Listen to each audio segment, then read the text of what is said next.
آپ دیکھ رہے ہیں سٹی انڈیا نیوز چینل، حق کی آواز۔ اشرقت نفسي بنور من فؤادي حينما رددت يا رب العباد، وانتشت روحي وصار الدمع يجري.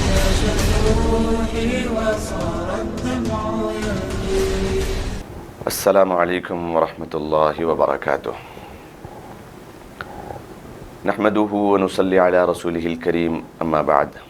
فاعوذ باللہ من الشیطان الرجیم، بسم اللہ الرحمن الرحیم۔ سبحان الذي اسرى بعبده ليلا من المسجد الحرام الى المسجد الاقصى الذي باركنا حوله، صدق اللہ العظیم۔ وقال النبي صلی اللہ علیہ وسلم، اللهم بارک لنا فی یمننا وشامنا، او کما قال علیہ الصلاۃ والتسلیم۔ میرے محترم دوستو اور ناظرین اکرام، سٹی انڈیا ٹی وی کے پروگرام پیغام دین میں آپ سب کا استقبال ہے۔ تاریخ بیت المقدس اور فلسطین کی آپ کے سامنے بیان کی جا رہی تھی، جس کا پارٹ 1 الحمدللہ آپ کے سامنے آ چکا ہے، جس میں آپ کے سامنے کوشش اس بات کی گئی تھی کہ قرآن کریم اور احادیث نبویہ صلی اللہ علیہ وسلم سے فلسطین اور بیت المقدس کی فضیلت اور اس کی وقعت اور اس کا محترم ہونا آ جائے، جس میں اس بات کو بتایا گیا تھا کہ قرآن کریم جہاں پر بھی بیت المقدس کا تذکرہ کرتا ہے، ملک شام اور فلسطین کا تذکرہ کرتا ہے، وہاں پر واقعی طور پہ 2 صفات ضرور تذکرہ کرتا ہے۔ 2 میں سے سب سے پہلی یہ چیز کہ اللہ تبارک و تعالی نے اس جگہ کو بابرکت بنا دیا، جہاں پر فلسطین کا تذکرہ وہاں پر برکت کا تذکرہ، یا پھر جہاں پر فلسطین کا تذکرہ وہاں پر اس زمین کے مقدس ہونے کی صفت کو بیان کرنا۔ یہ 2 صفات سے بلا کسی شک و شبے کے وہ زمین کے متعلق قرآن کریم بیان کرتا ہے کہ فلسطین اور ملک شام اور بیت المقدس یہ واقعتاً بابرکتی جگہ ہے، اور صرف وہاں کے رہنے والوں کے لیے نہیں بلکہ ساری کی ساری دنیا کے لیے۔ قرآن کریم جس طریقے سے ارشاد فرماتا ہے، وَنَجَّيْنَاهُ وَلُوطًا إِلَى الْأَرْضِ الَّتِي بَارَكْنَا فِيهَا لِلْعَالَمِينَ، کہ ہم نے جب ابراہیم علیہ السلام اور ان کے بھتیجے لوط علیہ السلام کو عراق شہر بابل سے پہنچایا ملک شام، تو ہم نے اس زمین کو برکتوں والی بنا دیا۔ کس کے لیے؟ ساری کائنات کے لیے، ساری دنیا جہان کے لیے، اور ساری کی ساری دنیا میں رہنے بسنے والوں کے لیے ہم نے برکتیں عطا فرمائی ہے فلسطین کو اور ملک شام کو۔ تو اس طریقے سے اس بات کا ہم پارٹ 1 میں سن رہے تھے کہ اللہ تبارک و تعالی نے برکتی بنایا ہے اور معزز ترین مکرم ترین بنایا ہے فلسطین کو اور مسجد اقصی کو۔ اب انشاءاللہ اس پارٹ میں ہم مسجد اقصی کی بابت اس بات کو ہم سنیں گے کہ کب اس کی تعمیر ہوئی اور کب یہاں پر سب سے پہلے بسنے والے رچنے والے کون تھے، اور یہاں پر سب سے پہلے کون تشریف لائے، وہ مقدس ترین ہستیاں۔ سب سے پہلے ہم اس حدیث کا سہارا لیں گے کہ اللہ کے نبی علیہ الصلاۃ والتسلیم نے یہ ارشاد فرمایا حضرت ابو ذر غفاری رضی اللہ تعالیٰ عنہ سے۔ آپ رضی اللہ تعالیٰ عنہ نے سوال کیا کہ اللہ کے نبی صلی اللہ علیہ وسلم، زمین پر سب سے پہلی کس مسجد کو تعمیر کیا گیا؟ تو آپ صلی اللہ علیہ وسلم نے ارشاد فرمایا کہ پوری کائنات کی جو سرزمین ہے اس میں سب سے پہلی بننے والی مسجد بیت اللہ شریف ہے، مکۃ المکرمہ ہے۔ اچھا ٹھیک ہے، تو حضرت ابو ذر غفاری رضی اللہ تعالیٰ عنہ نے پھر سوال کیا کہ اللہ کے نبی اس کے بعد کون سی مسجد بنی؟ تو آپ علیہ السلام نے فرمایا کہ بیت المقدس، مسجد اقصی۔ حضرت ابو ذر غفاری نے رضی اللہ تعالیٰ عنہ نے سوال کیا کہ اللہ کے رسول، بیت اللہ شریف اور مکۃ المکرمہ اور مسجد اقصی، ان دونوں کے بننے کے درمیان کتنا فاصلہ رہا؟ تو آپ علیہ السلام نے جواباً ارشاد فرمایا کہ 40 سال کا عرصہ درکار ہوا۔ تو یہ جو 40 سال بیچ میں عرصہ گزرا ہے، اس کا سہارا لیتے ہوئے ہم حضرت سیدنا آدم علیہ السلام نے سے اس کی تاریخ کو لیں گے کہ سب سے پہلے بیت اللہ شریف کو بنانے والے حضرت آدم علیہ السلام ہیں۔ تو جب حضرت آدم علیہ السلام نے بیت اللہ شریف کو بنایا اور اس کے 40 سال بعد بیت المقدس بنا، تو اس کو کسی اور نے نہیں، سب سے پہلے تعمیر کرنے والے حضرت آدم علیہ السلام ہی تھے۔ تو اس حدیث سے ہمیں اس بات کا پتہ چل چکا ہے کہ سب سے پہلے بیت المقدس کو تعمیر کرنے والی ہستی اور وہ پاک باز اور وہ مکرم اور محترم جدنا امجد ساری کائنات کے والد محترم حضرت آدم علیہ السلام تھے۔ پھر اس کے بعد تواریخ میں سب سے پہلی جو حضرت موسیٰ علیہ السلام، حضرت سلیمان علیہ السلام، حضرت داؤد علیہ السلام کی تو بہت ساری تاریخ میں واقعات ملتے ہیں فلسطین کے لیے اور ملک شام اور بیت المقدس کے لیے۔ پھر آگے تو اس کے فتوحات اور پھر اس کا منہدم ہونا اور اس کا ٹوٹنا، پھر کھنڈرات کی شکل میں پڑنا، پھر اس کا آباد ہونا، یہ تو بہت مرتبہ ہوا۔ لیکن بہت پہلے، اس سے بھی پہلے حضرت آدم علیہ السلام کے بعد جو سب سے پہلے وہاں پر لوٹے ہیں وہ حضرت ابراہیم علیہ السلام۔ اور حضرت ابراہیم علیہ السلام سے پہلے بھی کچھ باتیں ملتی ہے۔ حضرت سام بن نوح، جو آپ حضرت آدم علیہ السلام کے بعد نوح علیہ السلام کے بیٹے، طوفان نوح جو دنیا میں آیا، حضرت نوح علیہ السلام نے دنیا میں دعوت دی، اسلام کی، دین کی اور وحدانیت کی۔ سب سے پہلا جو نبی علیہ السلام آئے ہیں اس دنیا میں جس کی نبوت میں شرک پھیلا ہے، وہ حضرت نوح علیہ السلام ہے۔ حضرت نوح علیہ السلام کے آنے سے قبل لوگ منتشر ہو چکے تھے اور اس سے پہلے کوئی ایسی قوم نہیں تھی جو شرک میں مبتلا ہوتی تھی۔ یہ بات بھی آپ کے لیے تھوڑا سا آپ کے علم میں اضافے کے لیے میں عرض کر رہا ہوں، چونکہ تاریخ فلسطین اور ملک شام کی، تو اس سے پہلے جو دنیا بسی ہے، حضرت آدم علیہ السلام سے لے کر نوح علیہ السلام تک کئی انبیاء کرام بھی آئے ہیں اور کئی سال گزرے ہیں۔ اس کے بیچ میں کوئی ایسا فرد نہیں تھا پوری کی پوری دنیا میں جو شرک میں مبتلا ہوتا، اور کوئی یہودیوں کا تصور نہیں، کوئی عیسائیت کا تصور نہیں، اور کسی مشرکین اور کفار کا تصور نہیں، اور کوئی مذہب اس دنیا میں نہیں تھا سوائے ایک مذہب کے، وہ تھا اسلام اور دین اور اللہ تبارک و تعالیٰ کی وحدانیت، اور اس کے علاوہ کوئی اور چیز نہیں تھی۔ حضرت آدم علیہ السلام کے دور کے بعد پھر حضرت شیش علیہ السلام، پھر ان کی نسل میں حضرت نوح علیہ السلام آئے۔ نوح علیہ السلام کے دور میں یہ انتشار شروع ہوا اور لوگوں نے حضرت نوح علیہ السلام کے دور میں اپنے جو بزرگ ترین لوگ گزرے تھے، شیطان نے اس طریقے سے ان کے ذہن و دماغ میں اس بات کو ڈالا کہ اب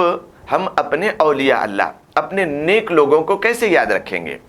تو پھر ان کے ذہن و دماغ میں یہ بات آئی کہ شیطان نے اس طریقے سے ڈالا، ان کے ہی افراد خاندان میں کوئی ایسا بن کر آیا اور انہی کی بزرگ ترین لوگوں میں سے کوئی ایسا مشورہ دینے کے لیے شیطان آتا رہا۔ بس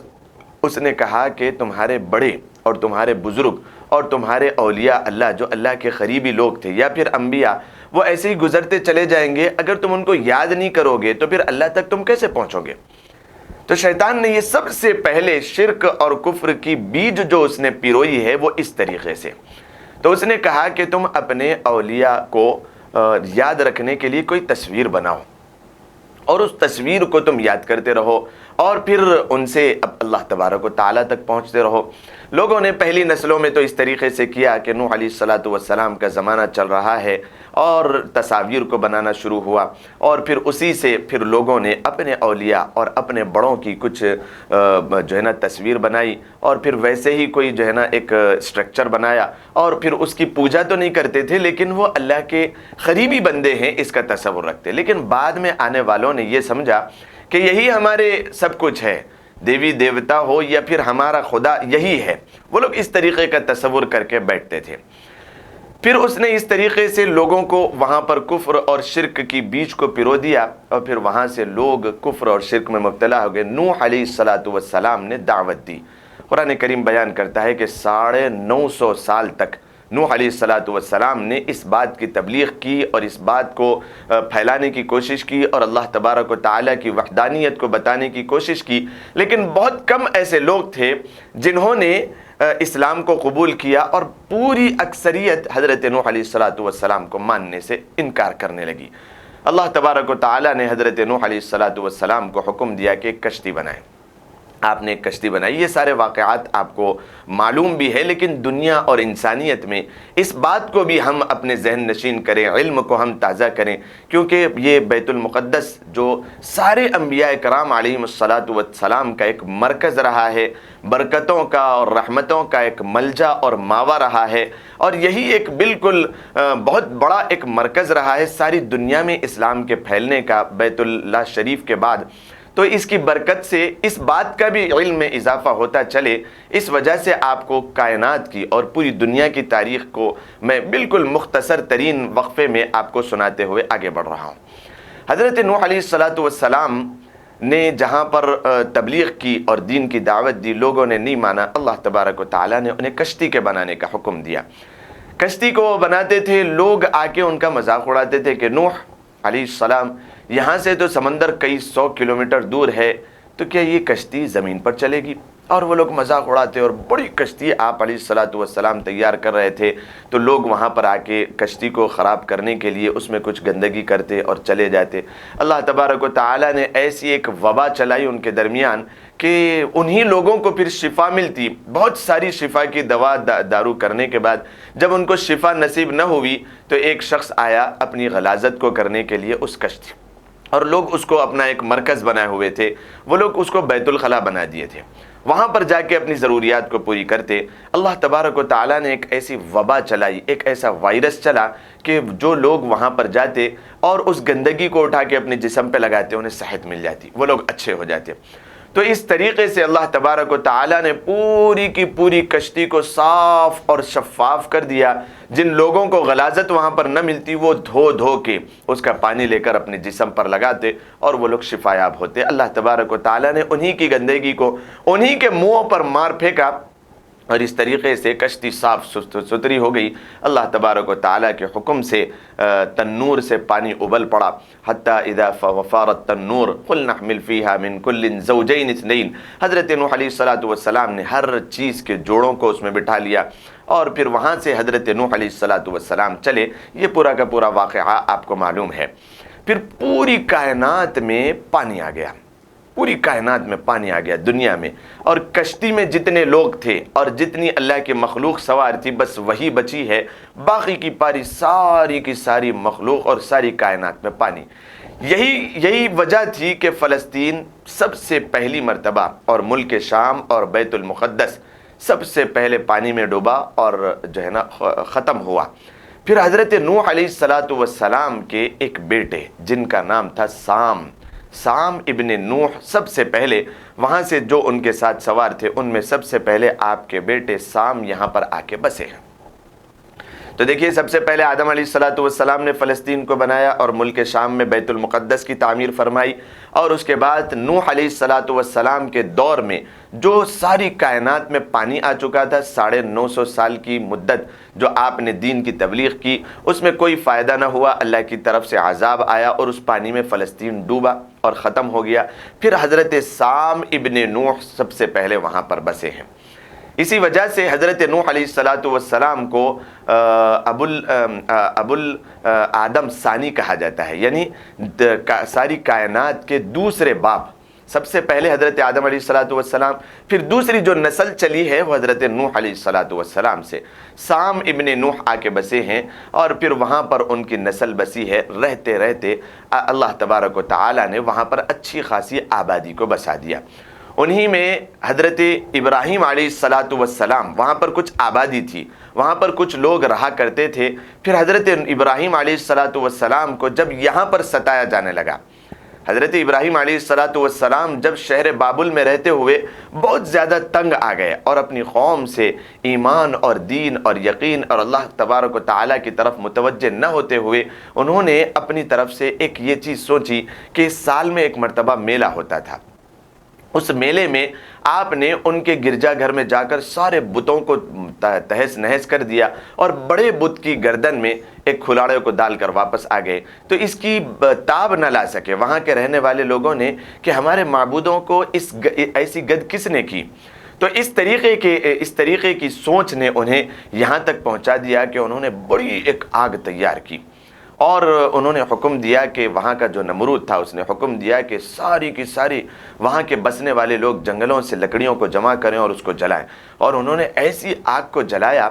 کہ اتنی زیادہ اونچی تھی وہ آگ وہ لکڑیوں کی کہ کئی ہزار کلومیٹر اوپر بھی اگر کوئی پرندہ وہاں سے اڑتا تو وہ بالکل کباب بن کے نیچے گر جاتا۔ اس کی تپش ایسی تھی، اس کی شدت ایسی تھی۔ لیکن جب حضرت ابراہیم علیہ الصلوۃ والسلام کو اس آگ میں ڈالا گیا تو اللہ تبارک و تعالیٰ نے حکم دیا کہ قلنا یا نار کونی بردن وسلاما علی ابراہیم، کہ اے آگ تو ٹھنڈی ہو جا اور سلامتی والی ہو جا۔ ابراہیم علیہ الصلوۃ والسلام کے لیے وہ آگ ٹھنڈی ہو گئی۔ کئی سال اس میں مہینے رہنے کے بعد حضرت ابراہیم علیہ الصلوۃ والسلام باہر نکلے اور پھر اس کے بعد آپ علیہ الصلوۃ والسلام نے دین کی دعوت دی۔ اللہ تبارک و تعالیٰ کو یہ منظور نہ ہوا کہ وہ وہاں پر رہتے ہوئے تکالیف کو برداشت کرے۔ اللہ تبارک و تعالیٰ نے ہجرت کا حکم دیا اور قرآن کریم اسی کو آگے بیان فرماتا ہے وَنَجَّيْنَاهُ وَلُوطًا إِلَى الْأَرْضِ الَّتِي بَارَكْنَا فِيهَا لِلْعَالَمِينَ۔ اب یہ تیسرے شخص ہیں ساری کائنات میں جو وہاں پر جا کے بسے ہیں اور پھر آپ کی آل اولاد وہاں پر بسی، حضرت ابراہیم علیہ الصلوۃ والسلام اور حضرت لوط علیہ الصلوۃ والسلام آپ کے بھتیجے۔ حضرت ابراہیم علیہ الصلوۃ والسلام کا وہ واقعہ بھی یہیں سے ہے کہ آپ نے جو حضرت حاجرہ علیہ الصلوۃ والسلام اور بیٹے اسماعیل علیہ الصلوۃ والسلام کو مکۃ المکرمہ لے جا کر کے چھوڑے ہیں اور آپ نے ہجرت کروائی ہے اور لق و دق میدان میں چھوڑے ہیں، وہ آپ فلسطین اور ملک شام اور مسجد اقصی ہی سے آپ نکلے تھے۔ اور پھر اللہ تبارک و تعالیٰ نے وہاں سے آپ کا سفر مقرر فرمایا مصر کی طرف۔ مصر جب آپ گئے اور وہاں کے بادشاہ نے آپ کے ساتھ کچھ معاملات کیے اور کچھ بات کی، اور یہ قرآن کریم میں تیسرے پارے میں جو واقعہ مذکور ہے وَإِذْ قَالَ إِبْرَاهِيمُ رب ارنی کیف تحیی الموتى قال اولم تؤمن قال بلا، یہ وہیں کا واقعہ ہے۔ پھر اللہ تبارک و تعالیٰ نے وہ واقعہ بھی جو ملک مصر کا بادشاہ تھا اس کے ساتھ پیش فرمایا۔ وہاں کا جو نمرود تھا، وہاں کا جو فرعون تھا، اس نے جو ہے نا ایک مذاکرہ کیا ابراہیم علیہ الصلوۃ والسلام کے ساتھ۔ وہ مذاکرہ یہ تھا، حضرت ابراہیم علیہ الصلوۃ والسلام نے اس نے کہا کہ تم کون سے رب کی عبادت کرتے ہو، وہ کیا چیز کرتا ہے، اس کی خصوصیت کیا ہے؟ تو حضرت ابراہیم علیہ الصلوۃ والسلام نے فرمایا کہ میرا رب جب جسے چاہتا ہے پیدا کرتا ہے اور جسے چاہتا ہے مار دیتا ہے۔ تو وہ بدعقل انسان جو سامنے کھڑا ہوا نمرود تھا، اس نے کہا کہ یہ تو میں بھی کر سکتا ہوں۔ اس نے اس طریقے کا فیصلہ کیا کہ جس کو عمر قید کی سزا ہو چکی تھی، جیل سے اس کو بلایا اور اس کو آزاد کر دیا، اور دیکھا کہ میں اس کو سولی کی سزا ہونی تھی، یہ مرنے والا تھا، میں نے اس کو آزاد چھوڑ دیا اور اس کو زندہ رکھ دیا، میں بھی خدا ہوں۔ اور اس نے ایک کو جو کوئی غلطی میں نہیں تھا، اس کی گردن اس نے جو ہے نا قتل کر دیا، اور اس سے کہا کہ دیکھو جو زندہ رہنے والا ہے میں نے اس کو مار دیا، اور جو مرنے والا تھا جس کو سزا ملنے والی تھی میں نے اس کو آزاد کر دیا۔ حضرت ابراہیم علیہ الصلوۃ والسلام نے فوراً سمجھ کر اس کو جواب دیا کہ میرا مولا وہ ہے، کائنات کا مولا اور میرا اللہ وہ ہے جو مشرق سے سورج کو نکالتا ہے اور مغرب میں ڈبوتا ہے، اور روزانہ کا وہ اس کا سلسلہ یہ ہے۔ تو اگر بادشاہ ہے، تو اگر مولا ہے، اور تو اگر اللہ ہے، خدا ہے، اور تیری بادشاہت چلتی ہے تو مشرق کے بجائے مغرب سے سورج کو نکال۔ تو قرآن کریم اس کی جو ہے نا بالکل اپنے ہتھیار کو ڈالنا اس طریقے سے بیان کرتا ہے فَبُهِتَ الَّذِي كَفَرَ، کہ کفر وہیں پر ٹوٹ گیا، اس کی کمر ٹوٹ گئی، وہ خاموش ہو گیا اور اس کو سزا دینے لگا، سزا دینے کی کوشش کی، لیکن اللہ تبارک و تعالیٰ نے انہیں بچا لیا۔ پھر وہاں سے حضرت ابراہیم علیہ الصلوۃ والسلام پھر اپنے ملک اپنے فلسطین کی طرف ہجرت کر کے آ گئے۔ فلسطین میں آپ نے بسا اور وہیں پر آپ کی آل اولاد چلی ہے۔ حضرت اسحاق علیہ الصلوۃ والسلام کے ساتھ مل کر حضرت ابراہیم علیہ السلام نے دوسری مرتبہ پھر مسجد اقصی کی تعمیر فرمائی۔ سب سے پہلے حضرت ابراہیم علیہ السلام، حضرت آدم علیہ السلام، پھر اب دوسری مرتبہ مسجد اقصی کی تعمیر ہو رہی ہے۔ ان سارے واقعات کے ساتھ حضرت ابراہیم اور حضرت اسحاق علیہم الصلاۃ والتسلیم کے ہاتھوں۔ حضرت ابراہیم علیہ السلام نے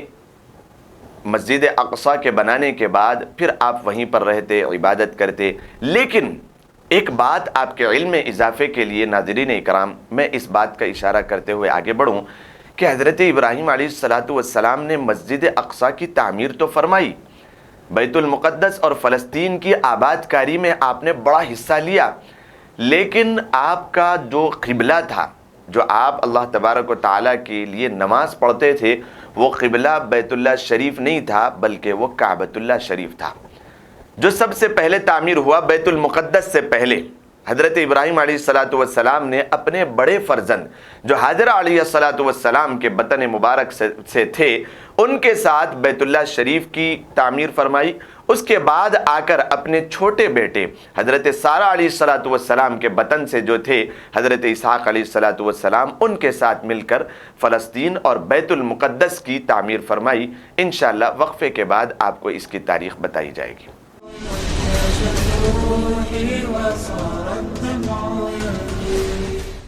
شادی بیاہ ہو یا عید و تہوار، لڑکیوں اور خواتین کی پہلی پسند کچی شاپ،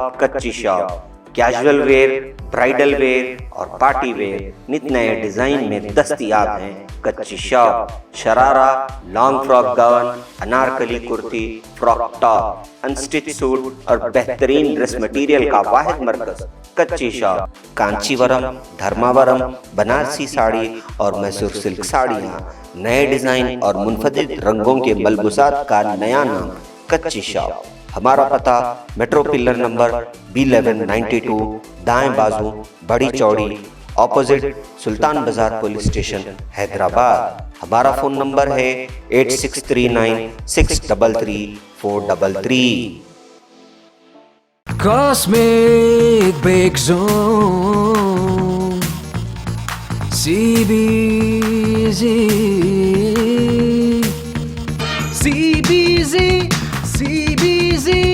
number one ہے CBZ۔ کاسمک بیک زون، جو شہر محبوب نگر کی مشہور و معروف بیکری ہے، جو ذائقے کے لیے ہی نہیں بلکہ بچوں کو سرور پہنچانے والے ماحول کے ساتھ بڑوں کے ذائقے کا بھی خاص خیال رکھتی ہے۔ ہماری خصوصیت یہ ہے کہ زبان پر رکھتے ہی گھل جانے والے کیک، کارٹون نما کیک، اسپیشل کیک، ایگ لیس کیک یہاں پر دستیاب ہیں۔ اتنا ہی نہیں بلکہ ذائقہ سے بھرپور پیزا، برگر اور کئی اقسام کے آئس کریم اور خاص بسکٹ اور کئی ہمہ اقسام کی بیکری آئٹم اور شیر مال میٹھے کی روٹی، اصلی گھی اور میوہ جات سے بھرپور ڈرائی فروٹ کے روٹ واجبی دام پر یہاں دستیاب ہے۔ آپ اپنے گھروں کی شادیوں اور دیگر تقریبات کے لیے بھی سویگی کے ذریعے اپنا آرڈر بک کروا سکتے ہیں۔ پھر دیر کیوں، تشریف لائیے۔ کاسمک بیک زون جو ریاست تلنگانہ کی جانب سے نمبر 1 بیکری ایوارڈ کا خطاب لے چکا ہے۔ ہمارا پتہ ہے کاسمک بیک زون نزد HDFC bank government hospital road, Mahbubnagar. ایک بار کھانے جو آئے یہاں، بار بار آنے کو چاہے یہاں۔ Basit jewellers and wedding mall, Basit jewellers and wedding mall. شادی بیاہ ہو یا عید و تہوار، معیاری ہو نت نئے ڈیزائن کی زیورات کے ساتھ ساتھ رنگ برنگی ڈیزائنر ملبوسات کا واحد مرکز Basit jewellers and wedding mall. غرارے، شرارے، لانگ فراک، انارکلی کرتی اور برائیڈل ویئر کے ساتھ کاٹن کی سوٹ، انسٹچ ڈریس مٹیریل اور منفرد رنگ اور ڈیزائن والے ملبوسات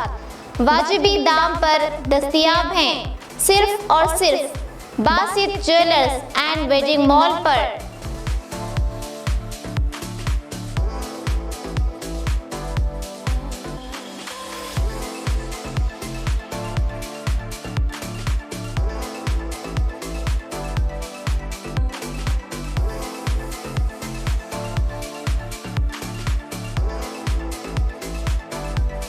پھر دیر کس بات کی، آج ہی تشریف لائیں۔ Basit jewellers and wedding mall, ہمارا پتہ Basit jewellers and wedding mall, government hospital road, new town, Mahbubnagar. أشرقت نفسي بنور من فؤادي حينما رددت يا رب العباد، وانتشت روحي وصار الدمع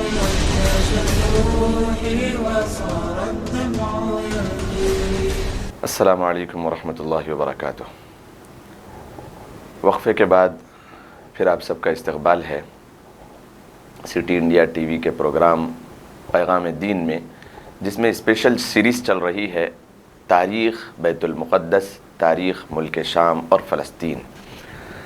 محترم ناظرین اکرام، وقفے سے پہلے حضرت ابراہیم علیہ الصلاۃ والسلام کے متعلق جو نمرود کا مذاکرہ اور جو نمرود کے ساتھ باتیں ہوئی تھی اس کا تذکرہ آپ کے سامنے چل رہا تھا۔ حضرت ابراہیم علیہ الصلاۃ والسلام کے متعلق ہم کچھ واقعات کی طرف توجہ دیں تاکہ اس بات کا اندازہ ہمیں ہو کہ اس مسجد کا فاؤنڈر، اس مسجد کے رکھنے والے جو سب سے پہلے بنیاد ہے حضرت ابراہیم علیہ الصلاۃ والسلام، کیا تاریخ ہے ان کی، کیا اللہ تبارک و تعالیٰ نے ان کا احترام اور ان کی شان اور ان کو کس طریقے سے اور کن القاب سے اللہ تبارک و تعالیٰ نے انہیں یاد کیا، تاکہ آپ کی فضیلت سے، آپ کے احترام اور آپ کے مکرم ہونے سے بیت المقدس اور فلسطین کی بھی اہمیت ہمارے سامنے آ جائے۔ یہ کون ہے حضرت ابراہیم علیہ الصلاۃ والسلام؟ حضرت ابراہیم علیہ الصلاۃ والسلام ایسے گھرانے میں پیدا ہوئے شہر بابل عراق میں، جن کے پورے خاندان والے بت پرست بلکہ بت بنانے والے اور بتوں کو بیچنے والے تھے۔ اللہ تبارک و تعالیٰ نے ایسا نور کا اظہار اور ایسے اپنے بندے کو اس گھرانے میں پیدا فرمایا جو بچپن ہی سے اللہ تبارک و تعالیٰ کی طرف متوجہ رہتے تھے۔ حضرت ابراہیم علیہ الصلاۃ والسلام چھوٹے سے تھے، آپ اپنے چچا آزر، تاریخ میں دونوں طریقے کی بات آئی ہے کہ آزر جو بت پرست تھا، وہ آپ حضرت ابراہیم علیہ الصلاۃ والسلام کے چچا تھے۔ بعض لوگ یوں کہتے ہیں کہ وہ آپ کے والد محترم تھے۔ یہ کیسے بات ہو سکتی ہے جہاں پر اللہ تعالیٰ کے حبیب علیہ الصلاۃ والسلام نے فرمایا کہ میری جو نسل چلی ہے حضرت آدم علیہ الصلاۃ والسلام تک، ان میں کوئی ایسا شخص بیچ میں نہیں آیا جو بت پرست تھا اور بت فروش تھا۔ اللہ تبارک و تعالیٰ نے سب کو وحدانیت اور توحید کا پیغام دیا تھا، سب کے سب اللہ کی طرف متوجہ ہونے والے تھے۔ اب آپ دیکھیے، اگر حضرت ابراہیم علیہ الصلاۃ والسلام کے جو باپ تھے آزر، وہ اگر باپ مانتے ہیں تو پھر آپ علیہ الصلاۃ والسلام کی نسل میں اور ان کے اصول میں باپ آزر جو بت پرست بلکہ بت فروش تھا اور بت بنانے والا تھا، وہ آتا ہے۔ اس وجہ سے علماء کرام نے اس بات کو لکھا ہے، بعض علماء کرام یوں فرماتے ہیں کہ حضرت ابراہیم علیہ الصلاۃ والسلام کا چچا تھا آزر جو بت بناتا تھا اور بت بیچا کرتا تھا۔ حضرت ابراہیم علیہ الصلاۃ والسلام بچپن ہی سے اس کے مخالف تھے اور چچا کو یوں کہتے تھے کہ چچا جان، آپ یہ کس چیز کو بنا رہے ہیں اور کس چیز کی پوجا کر رہے ہیں؟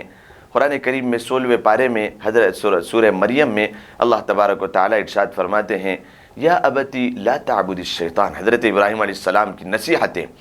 کہ اے میرے باپ، آپ کیوں اس کی عبادت کرتے ہیں، شیطان کی کیوں عبادت کرتے ہیں؟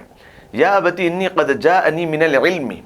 اے میرے ابا جان، آپ اس چیز کی کیوں عبادت کرتے ہیں حالانکہ اللہ تبارک و تعالیٰ نے مجھ پر علم کو نازل فرمایا۔ اے میرے ابا جان، یا ابتی انی اخاف ان یمسک عذاب من الرحمن، کہ اے میرے ابا جان، مجھے خوف ہے کہ اللہ کی طرف سے بہت بڑا عذاب آپ کو آنا گھیر لے اور آپ ہلاک و برباد ہو جائے۔ پھر حضرت ابراہیم علیہ الصلاۃ والسلام نے اس طریقے کی نصیحت کی، یا ابتی لا تعبد الشیطان ان الشیطان کان للرحمن عدوا، کہ اے میرے ابا جان آپ شیطان کی عبادت نہ کریں۔ یہ سارے واقعات کے بعد حضرت ابراہیم علیہ السلام کا وہ واقعہ بھی مشہور ہے جو یکسانیت کے ساتھ اللہ کی طرف متوجہ، آپ نے صبح کی اور آپ نے دیکھا کہ چاند ہے، شام کے وقت چاند کو آپ نے دیکھا کہ روشن ہے اور بہت خوبصورت اپنی روشنی کو بکھیر رہا ہے، تو آپ نے تصور کیا کہ شاید یہ چاند جو ہے وہ اللہ تبارک و تعالی ہیں، یہ میرا معبود ہے اور اس نے دنیا کو بنایا ہوگا۔ لیکن پھر جب صبح ہوئی تو دیکھا کہ سورج آ گیا اور چاند ختم ہو گیا۔ تو حضرت ابراہیم علیہ السلام کا وہ خوبصورت واقعہ قرآن میں ہے کہ آپ علیہ السلام نے فرمایا کہ نہیں، ایسا مغلوب ہونے والا، ایسا چھپ جانے والا، غائب ہو جانے والا میرا معبود نہیں ہو سکتا، یہ میرا معبود نہیں ہے،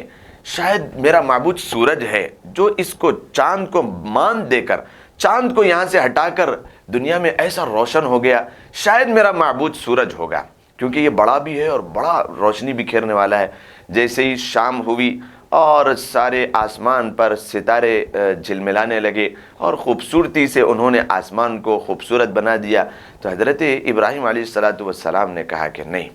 یہ سورج میرا معبود نہیں ہو سکتا، یہ بڑا ہوگا روشنی بکھیرنے والا، یہ نہیں ہو سکتا، یہ ستارے میرے معبود ہو سکتے ہیں، کیونکہ کیسی خوبصورتی انہوں نے آسمانوں میں بکھیر رکھی ہے۔ شاید سورج کو انہوں نے پیدا کیا، شاید چاند کو انہوں نے پیدا کیا اور کائنات کو انہوں نے بنایا، کہ کیا تسخیر اور کیا انہوں نے جو ہے نا سجا دیا ہے، کیا منظر بنایا۔ جیسے ہی صبح ہوئی پھر سورج نکلا اور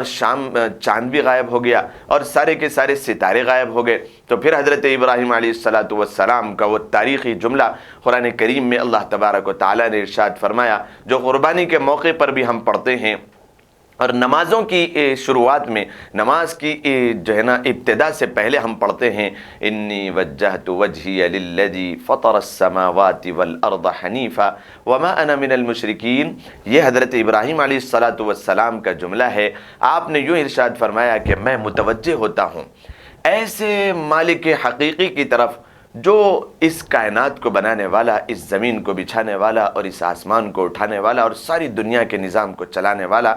حنیفہ یکسانیت کے ساتھ، اور میں دنیا جہان کی کسی چیز کو اللہ کے ساتھ شریک نہیں کرتا۔ اللہ تبارک و تعالیٰ کو یہ جملہ اتنا پسند آیا کہ قرآن کریم میں اللہ تبارک و تعالیٰ نے اس آیت کو جگہ دے دی اور اس جملے کو۔ حضرت ابراہیم علیہ السلام کے متعلق اور بہت سارے امتحانات آتے ہیں۔ اللہ تبارک و تعالیٰ نے ایسے امتحانات لیے حضرت ابراہیم علیہ السلام سے کہ آپ کی آنکھیں کھلی ایک بت فروش کے گھر میں۔ پھر آپ جب بڑے ہوئے اور آپ نے وہ میلے کا واقعہ میں نے سنایا کہ ساروں کو توڑا اور پھر گردن میں اس کی کھلاڑی کو لگا دیا، تو پھر وہاں سے اللہ تبارک و تعالیٰ نے یہ امتحان لیا کہ اتنی بڑی آگ جلائی گئی کہ اس میں ابراہیم علیہ السلام کو ڈالا گیا، لیکن اللہ تبارک و تعالیٰ نے معجزانہ طور پہ حضرت ابراہیم علیہ السلام کے لیے اس آگ کو گلے گلزار بنا دیا، اور آپ پھر وہاں سے صحیح سالم باہر نکل گئے۔ بہت سارے لوگوں نے آپ کو دیکھا، لیکن کوئی اللہ تبارک و تعالیٰ نے ہدایت کے فیصلے نہ کیے تھے، ان کی آنکھوں پر پردے اور ان کے دلوں پر مہر لگ چکی تھی اور ان کے کانوں میں ڈانٹ ڈل چکے تھے، انہوں نے اس بات کو تسلیم نہیں کیا کہ یہ تو کوئی جادوگر لگ رہا ہے، اور وہاں سے پھر آپ نکلے اور آپ کے باپ نے آپ کو یہ حکم دے دیا کہ ابراہیم اگر تو صحیح نہیں ہوگا، میرے معبودوں کو ایسا برا بھلا کرے گا تو عنقریب ایسا ہو سکتا ہے کہ میں تجھے رجم کر دوں، میں اس زمین میں تجھے آدھے سے زیادہ تجھے دفن کر کے سر پہ پتھرے مار کے تجھے ملیا میٹ کر دوں، ختم نہ کر دوں۔ تو ابراہیم علیہ السلام کے لیے حکم ہوا کہ آپ وہاں سے ہجرت کر جائیں۔ حضرت لوط علیہ السلام جو آپ کے بھتیجے تھے، آپ پر ایمان لا چکے تھے، آپ کے ساتھ دونوں ہی بس وہاں سے ہجرت کر کے جو آئے ہیں بیت المقدس۔ بیت المقدس کے ساتھ ہی پھر وہ واقعہ بھی پیش آیا، پھر وہاں سے آپ مصر گئے۔ مصر کے بادشاہ نمرود کا بھی میں نے آپ کے سامنے واقعہ سنایا، نمرود نے بھی پھر آپ کے ساتھ بحث و مباحثہ کیا۔ پھر آپ فلسطین آئے، فلسطین سے آپ کو پھر حکم ہوا کہ اپنے بیٹے کو آپ لے جا کر کے، بیٹے اور بیوی جو اللہ تبارک و تعالیٰ نے 99 سال میں، اس کے اندر اختلاف ہے کہ کتنے سال میں اللہ تبارک و تعالیٰ نے آپ کو بیٹا دیا، لیکن کئی احادیث سے یہ بات معلوم ہوتی ہے کہ 99 سال، ایک کم 100 سال کی عمر میں اللہ تبارک و تعالیٰ نے حضرت حاجرہ علیہ السلام کے بطن سے حضرت اسماعیل علیہ السلام کا تولد فرمایا۔ حضرت ابراہیم علیہ السلام جو کئی عرصے سے بیٹے کی خواہش رکھتے تھے، کیونکہ ایک انسان کی ایک فطرت ہے، اس کی ایک چاہت ہے، اس کی ایک کمزوری ہے کہ وہ اولاد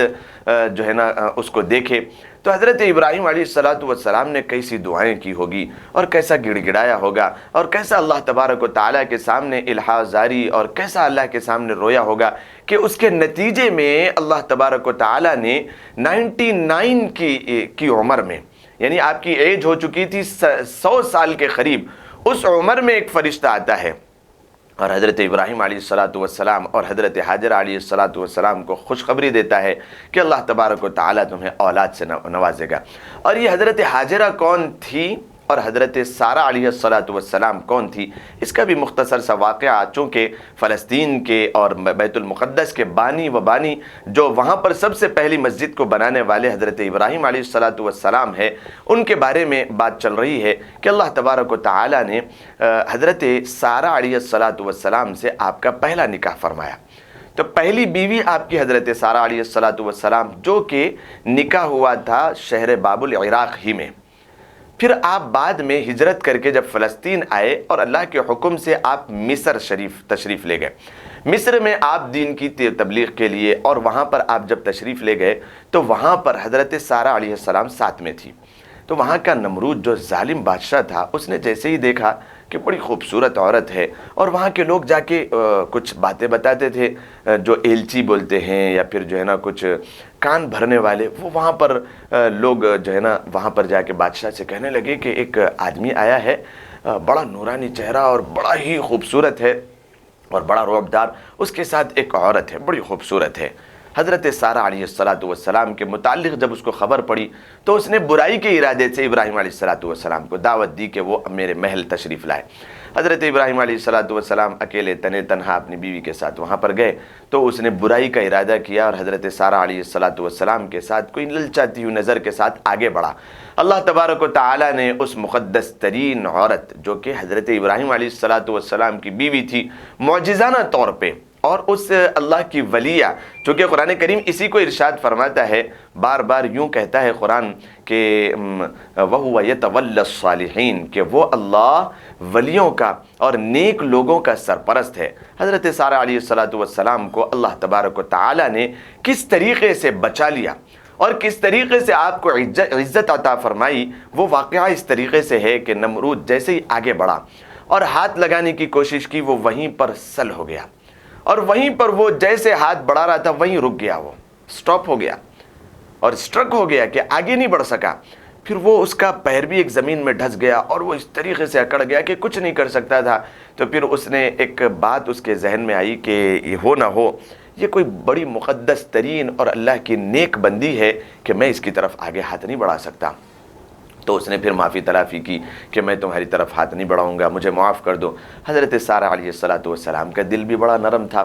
قرآن کریم حضرت ابراہیم علیہ السلام کے متعلق بھی یہی فرماتا ہے کہ ان ابراہیم لأواہ حلیم، اواہ اللہ کی طرف متوجہ ہونے والے اور بردبار برداشت کرنے والے نرم دل کے انسان تھے۔ نرم دل کی بڑی تعریف قرآن کریم حضرت ابراہیم علیہ السلام کی کرتا ہے۔ آپ ہی کی بیوی ہے، آپ ہی کی اہلیہ محترمہ ہے، آپ ہی کی حریم خانہ ہے، ایسا دل نرم آپ نے معاف کر دیا کہ کوئی بات نہیں، معاف کرتی ہوں۔ لیکن وہ شیطان ٹھہرا، وہ نمرود ایسا اس کے دماغ پر سوار ہو گیا شیطان کہ پھر جیسے ہی وہ صحیح ہوا اور پھر برائی کا ہاتھ بڑھانے لگا کہ شاید کچھ ایسا ہو گیا تھا ہوگا، پھر وہیں پر وہ سٹرک ہو گیا، رک گیا اور وہ وہیں پر جم گیا۔ پھر اس نے دوسری مرتبہ پھر دعا کی اور اس نے معافی تلافی کی کہ میں پیروں میں گرتا ہوں، میں معافی چاہتا ہوں، مجھے معاف کر دو، تمہارے سوا مجھے کوئی نہیں بچا سکتا۔ حضرت سارہ علیہ السلام نے پھر سے معاف کر دیا۔ پھر اس نے برائی کا ہاتھ ڈالنے کی کوشش کی تیسری مرتبہ، پھر وہ حضرت سارہ علیہ السلام نے کچھ دیر لگائی، پھر اس نے آپ نے معاف کر دیا۔ تو وہ سمجھ گیا کہ یہ اللہ کی کوئی ولیہ بندی ہے، میں اس کی طرف برائی کی طرف سے نہیں دیکھ سکتا۔ جب یہ اتنی نیک عورت ہے اور یہ اتنا پاک باز مرد ہے تو کیوں نہ میں انہیں کچھ ہدیے تحائف دوں۔ بڑے ہدیے تحائف اس نے دیے وہاں سے روانہ کرنے سے پہلے، اور پھر ایک باندی آپ کے حوالے کی کہ سارہ علیہ السلام تمہاری خدمت کے لیے میں ایک باندی دیتا ہوں۔ وہ باندی کو لے کر وہاں سے وہ واپس ہوئے تو حضرت سارہ علیہ السلام نے یہ ذہن میں آنے کے بعد آپ نے حضرت ابراہیم علیہ السلام کی چاہت کو دیکھ کر کہ ابراہیم علیہ السلام کی اپنی اولاد کو دیکھنے کی بڑی خواہش تھی، تو آپ کو اولاد حضرت سارہ علیہ السلام سے نہیں تھی، تو اللہ تبارک و تعالیٰ نے مقدر میں یہی رکھا ہوگا کہ حضرت حاجر علیہ السلام سے اولاد ہو۔ آپ نے حضرت حاجر علیہ السلام کا نکاح خود ابراہیم علیہ السلام کے ساتھ پڑھا دیا، یعنی دوسری بیوی، دوسری حریم خانہ کے طور پر حضرت ابراہیم علیہ السلام کو اولاد، بڑی اولاد حضرت حاجر علیہ السلام سے 99 سال کی عمر میں ہوئی، جس کا نام آپ نے اسماعیل رکھا۔ اب انسان کی فطرت ہوتی ہے کہ ایک بیوی سے اولاد نہیں ہے، دوسری سے ہے، تو زیادہ توجہ